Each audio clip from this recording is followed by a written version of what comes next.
I've rode the Atlantic. Antigua, here we come! Raced across the Sahara. What have I done? And survived on a deserted island. It's the hardest thing I've ever done in my life. Pushing my boundaries has changed my life.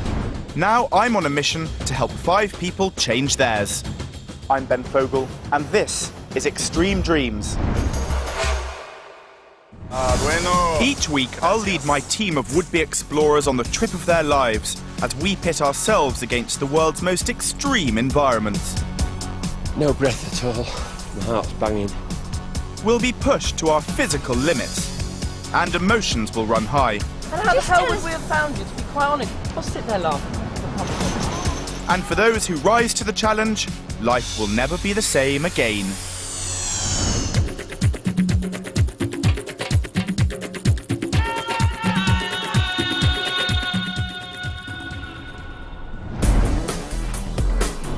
This week, we're trekking through the Andes Mountains of Peru in South America. Following a route that only 100 people have travelled in the last century, we're trying to reach the amazing lost city of the Incas, Choqquequirao. This week's team are single mum Shelley Guilfoyle, who's got high hopes for this trip. I think it could change my life. I want it to change my life. Call centre worker Francesca Townsend, who wants to prove she can get on with other people. If I change what's going on, that's fine. If other people change it, I don't like that. Perfectionist Mark Adams wants to let his hair down. I want more out of life. Why not challenge yourself? Why not take a few risks? 40-year-old Mia Newbury wants a chance to get away from the domestic grind. All these dreams and aspirations you might have had for yourself, kind of, you know, you lose it after a while. And the oldest member of the team, Howard Levy, wants to show he can keep up with the youngsters. I am 55 and I am reasonably fit. I don't smoke, I don't drink, so everything's going for me there. All 5 want to prove themselves on Extreme Dreams. Previously on Extreme Dreams, we're not even halfway through the journey to the lost city of the Incas, but already my team have been tested to their limits. We've had to cross the raging waters of the Urubamba River. It was a white-knuckle ride for single mum Shelley, who's terrified of heights. Don't like none of that. Then we faced a long uphill hike into the wilderness, which was almost too much for Brighton girl Francesca. I can barely breathe. I can't talk anymore. And Yorkshireman Howard. Every time we turn a corner, there's another massive hill to climb.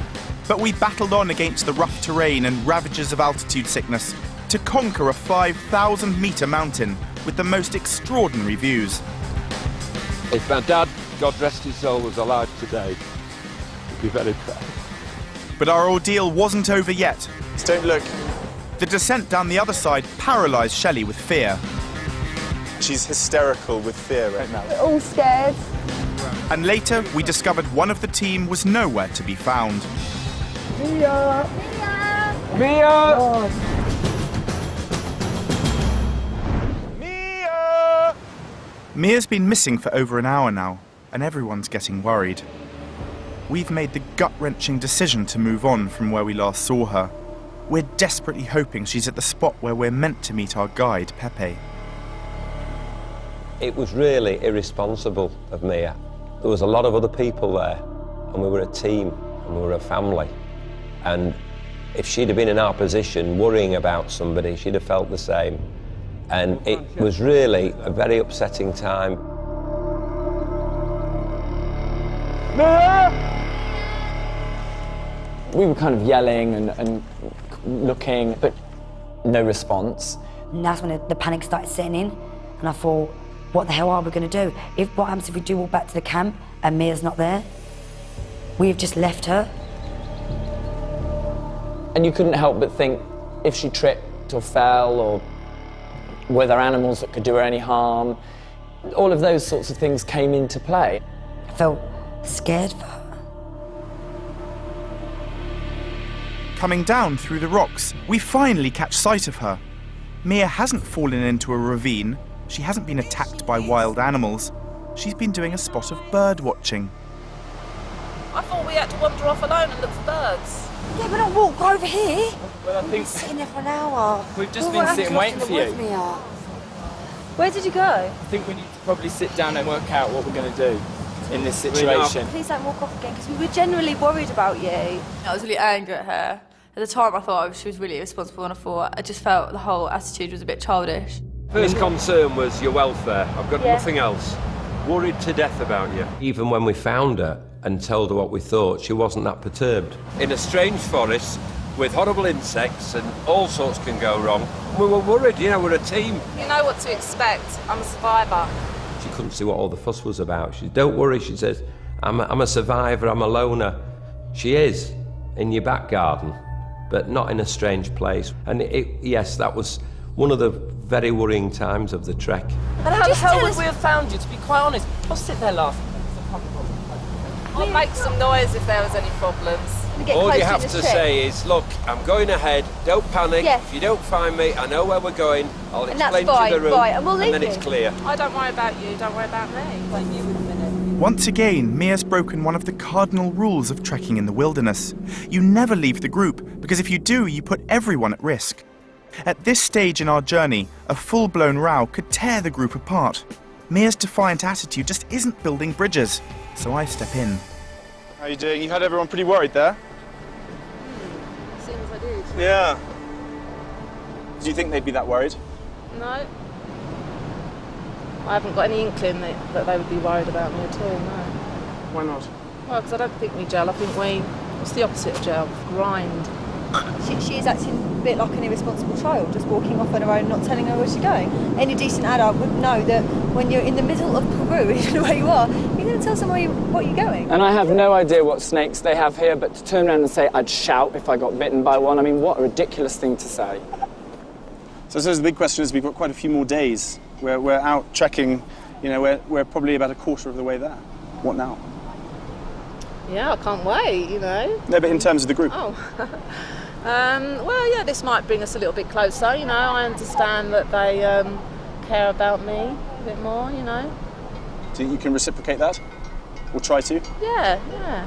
Right, come on. Should we go on, guys? Yep. Am I forgiven? It's nothing like... Just put it down to Forget it, let's go you live and you learn. Okay, let's go.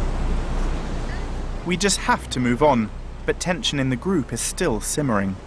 Understandably, I think everyone's a bit let down, really. They all came here as part of it. They wanted to form a group and, you know, get to meet people they wouldn't necessarily normally meet. And Mia obviously has her very set ideas of what she wants from here, and it's independence. So you can probably see she's already way ahead of the group, even though Mark really wanted her to walk with us, but she's already steamed ahead. So, I don't know, it's not great at this early stage in the trip, but it's something that, you know, we as a group, I suppose, have to deal with. Better catch up. Don't want to be accused of running away.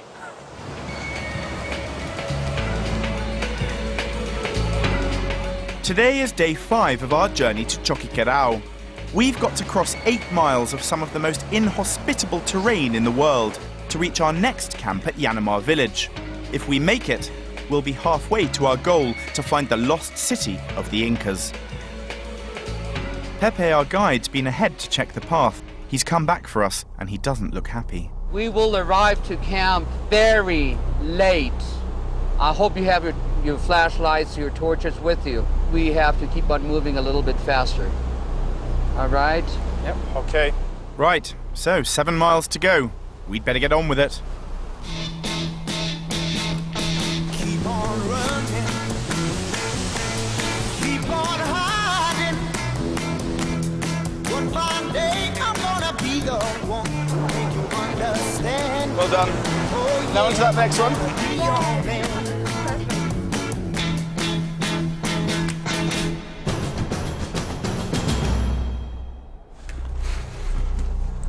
2 hours later, and the steep terrain and blistering pace are really taking their toll on the group.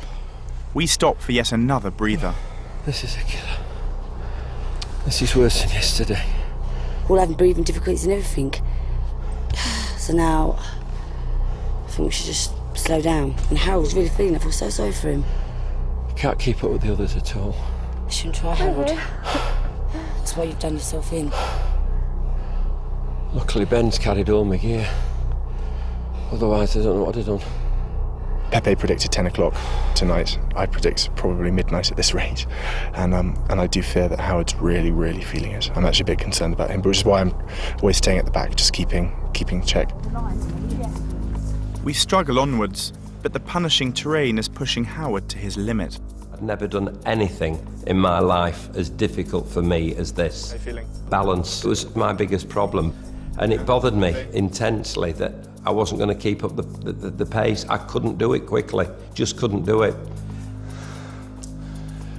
The end of this pass is just up there. All his weight appeared to be on the sticks. Without the sticks, I'm not quite sure. You know, he just would have fallen straight forward, I'm sure. Have a little break. Sit on that wall. Just perch yourself on here. I think his knees are playing up, and I think that's the first time I thought to myself, is how we're going to be right for the next day of walking. Oh, this leg. Some water? Yeah, thanks. Just my knee it's like putting a hot red poker on it. Although you can see somebody in trouble, you perhaps don't always appreciate just how much it's killing them to do something. It's an adventure, but I don't want to put myself through tremendous pain physically. Mentally, I'll do it, but... Well, you have to look at the big picture as well, don't you? Yeah. That we have many days left, so... That's right. I just don't want to get back... Well, I don't think I'd make it with this knee tonight. Mm-hmm. I really don't. It's just like someone's putting a needle through it. One side of my heart, I was proud to be involved in such a wonderful expedition. The other side of me, how many days can I torture my body like this? It's obvious that Howard has reached crisis point. Something drastic has got to be done. I decide that the only way we're going to get to camp at all is to get Howard onto one of our emergency pack mules. When he got on the mule, I felt a bit sad, sorry for him, because he probably felt he let the group down. I know it's going to be hard on everybody, but to Howard, that must have been well hard for him, especially because he's a man, especially because he was the first one out of the group to get put on a mule. With Howard on a mule, we finally pick up the pace and make it to camp as night falls. But the day has been tinged with sadness. For Howard, as a proud Yorkshireman, admitting he needed help was a bitter pill to swallow. This was my worst nightmare. The rest of the team performed superb, and I've let them down, I feel. But I just couldn't go on any further. My knee was swelling up. How I'm going to go on tomorrow, I only hope that they'll understand that if I can't walk, just got to stop. But every cloud has a silver lining, and Howard's troubles seem to have finally united the rest of the team. You're great, and I heard you earlier on saying that you'd let down the team, and really, we all just said a minute ago, we were all like, I can't believe you just said that. You haven't let us down even a tiny bit. It's so frustrating, and I'm quite a bit older, but when I see you walking ahead, and you're not going a fantastic... I can't keep up. You turned up, why can't I? You turned up less than 5 minutes after. I don't really drink. You've got to be the oldest one on the team, haven't you? Yeah. I am, I'm 55, but I don't feel it. I've found it hard on occasions, but I think more than physically, I've actually found it mentally. The willpower you need to keep yourself you've going. Got it. You've had the nail on the head. Harder than I actually thought it thought is, because it sometimes would you be. just want to sit down on a rock, don't you? Just You go, think, Yeah, I'm not a give up. celebrity, but get me the hell out of here. Well, the end of another eventful day out in the middle of Peru. We've been out for days now, and for the team behind me, things just seem to be getting harder rather than easier. We've had everything today, arguments, not to mention the uphill struggles and the long trek. Each person's strength and weakness is really starting to show now, but we still have a very, very long way ahead of us.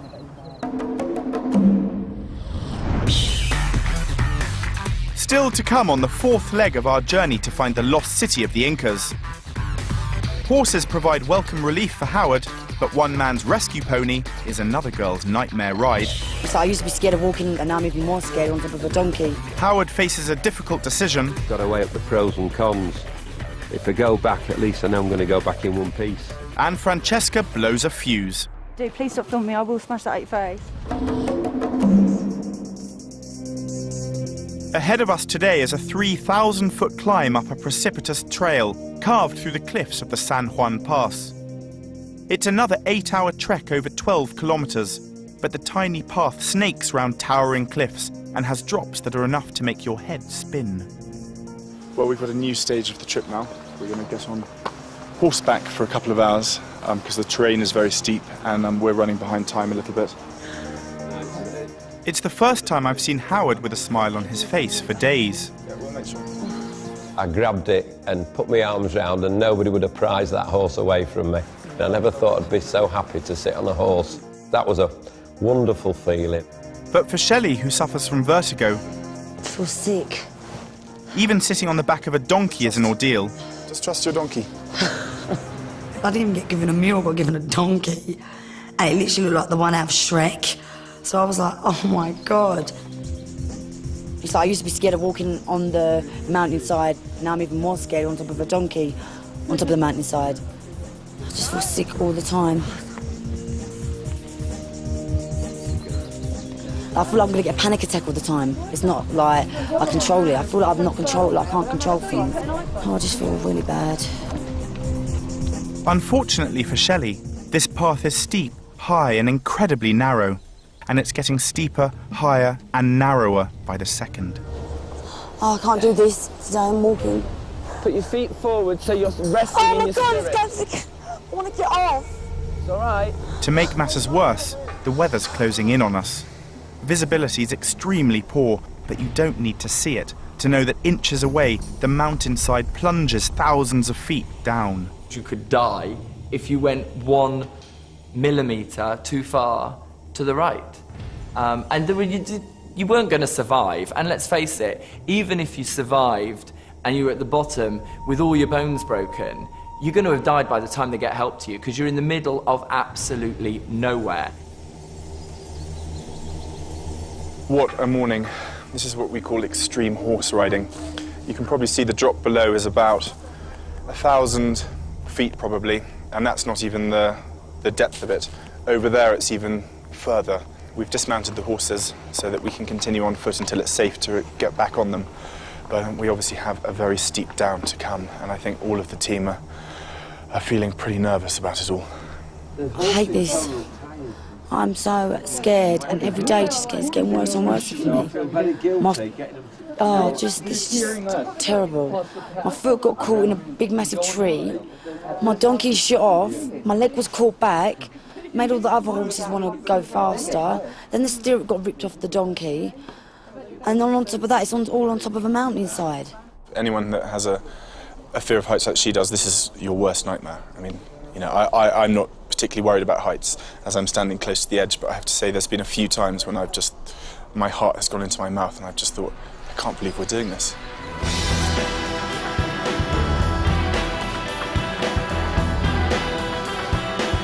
I'll just walk here just so that... I'm going near the edge. I'm not near the edge, don't worry.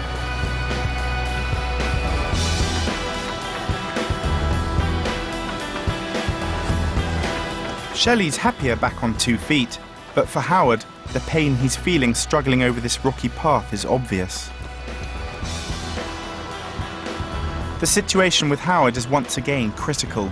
We're almost halfway through our journey, and Pepe, our guide, knows that it's only going to get harder, not easier.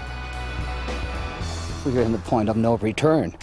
So one way or another, he has to walk down. The horses are not going to be able to carry him down because it is even dangerous for them to get down. Despite being in constant pain, Howard's determined to soldier on. I'm worried, yeah, of course I'm worried. I'm worried about my health and my knee. But to go back 4 days is just, no, I can't do that. In my heart and in my mind, I'm willing. It's my leg. But I've got to do it. To make matters worse, the never-ending rain has turned the path into a quagmire. That trail was so dangerous for everybody, let alone me who was weak at the knees. The mud was like glue.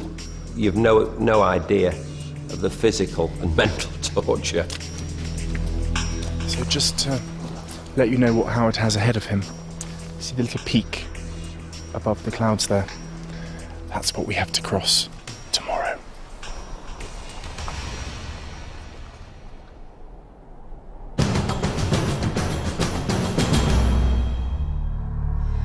The weather has deteriorated further, and with visibility down to just a few feet, we stop for a break.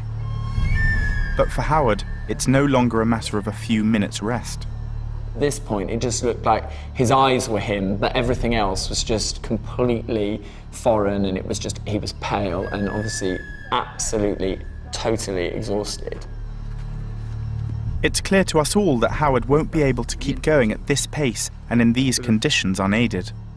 Now my concern is for Howard. He went on one of the ponies yesterday, one of the horses. Yes. What are the chances of him continuing on one? No way. No way. It would be too dangerous. You probably saw already a couple of mules falling off the trail. And if he would be on a horse and that happens, I mean... Because the horses, they haven't actually fallen over, but they've lost their footing. And Exactly. I suppose if there was someone on it, yes, that would be yes. it over the side. And what about... Tomorrow it's going to be the same. And the next day? I mean, so from here on... And the next day. From here on until we reach Choqquequirau's, it won't be possible to ride a horse. If he can't really continue, we have to send him back. Hey, Howard. How you doing? This is going to be devastating for Howard. Yeah. Perhaps the difficult news for you is that is it basically for horses until we reach the ruins. Right. In the end, his choice is clear. He's either got to give in now and ride back to civilization, or keep going with us, on foot. I really didn't know what to do. It was a terrible decision to have to make. It was almost a life and death decision. Pepe's warned me that we're still a long way from our next camp. The question is, can Howard keep going? So I've got to weigh up the pros and cons. If I go back, at least I know I'm going to go back in one piece. I have not enjoyed one little bit of the last 24 hours. It's just been absolute purgatory. It's not a pleasure to me. The scenery was, the company is, the adventure. I thought, well, if you're ill, you better to be ill with all of us and ill on your own in a donkey in the middle of nowhere. I think it was that day he said that if I was his daughter, he would have been proud of me. And I thought that's like one of the nicest things that anyone's ever said to me. And I was like, you can't go now. It's like you've got to stay with us and finish it with us. And I was really upset that he was thinking about leaving. We're not going so far today because our carriage has been flooded, so maybe just go to that bit and then see how you feel tomorrow. Yeah, but what you must remember is that for every down he goes, it's even further away from Cuzco. Yeah. Okay, we'll do it. Thank you for your concern. And we'll go for it. Okay. Onward and upwards. It was worth it just for that. It's a brave decision, but I can't help feeling uneasy. Every step Howard makes takes him further away from civilization and medical help. But when the clouds suddenly lift, it all seems worth it. Isn't it beautiful? It is incredible.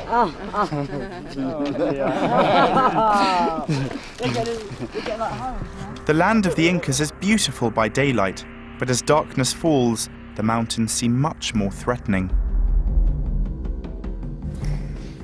We've already been walking for 9.5 hours, and there's still no sight of our next camp.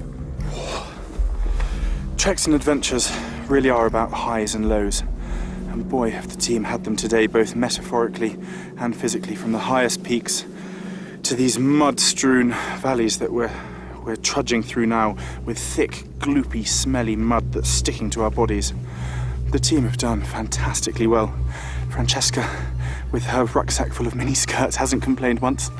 And Howard, who at one point looked like he was going to give up, has forged ahead. The team really have done well in what I would argue was a really, really difficult afternoon. And we're all looking forward to camp. Pepe has sent the mules and porters ahead to make camp, but his estimated 40-minute arrival time has been and gone, and there's still no sign of life ahead of us. Once again, visibility is becoming an issue on already perilous paths. The group start to separate out. Pepe and Mia are once again in the lead. I stay at the back to make sure Howard's okay, and Francesca, Mark and Shelley are somewhere in the middle. We're all looking for the elusive lights of our campsite and home. The road started getting smaller and smaller and smaller. So we're like 1 foot in front of the other, otherwise you're going to go in. You had to make a conscious effort not to think about what was to your left, because in the dark, you weren't going to see branches, you weren't going to see anything to grab hold of. And we kept talking to each other about life, you know, family and things like that, to keep our minds off it. And at one point, the three of us said the Lord's Prayer. We all just started joining in, and that was a bit scary. There was loads of not really religious people start praying. You kind of think you're a little bit in trouble then. I think this isn't going to end very well. We trek in complete darkness for another 2 hours, and when we finally reach camp, tempers snap. That was such a thing to do. Please stop filming me. I will smash that at your face. As we'd approached the camp, your mood improves, you get better. And I think really the fact that we had got to camp, the relief that she must have felt, as well as the fear that she would have felt while we were walking, because we all did, I think it was the only way she was going to get rid of it all. And she just totally went for it. Stuck on the side of a mountain, it was dark, and I'd had such a been in my own little bubble all day anyway, and I just got really, really annoyed. I'm still quite stressed out now actually. I probably won't sleep, I haven't eaten or anything. But yeah, I haven't had a very good day. And last to arrive into camp is Howard. At one point today he nearly turned back, but bravely struggled on. Well done. Give me a hug. Thanks. Well done, well done. You did brilliantly. It was down to you. No. Glad to see you alive. Howard's uneasy on his feet, but at least there's a warm drink waiting for us. And how is Francesca? No. Not impressed. That's probably being kind. The bottom line is a trek and an expedition is full of the unknown, and you can't necessarily plan. When you're this far out in the wilderness, things can and do go wrong. The combination of losing Mia and Howard's physical battle have really taken their toll on the team today. It's been an incredibly long day for everyone, and a pretty terrifying ending, really. You know, I've been on a lot of big trips in my life, and there's very few occasions when you're stuck up a mountain with just a little torch, not really knowing where you're going. And we had that for many, many hours, so very hairy ending, yeah.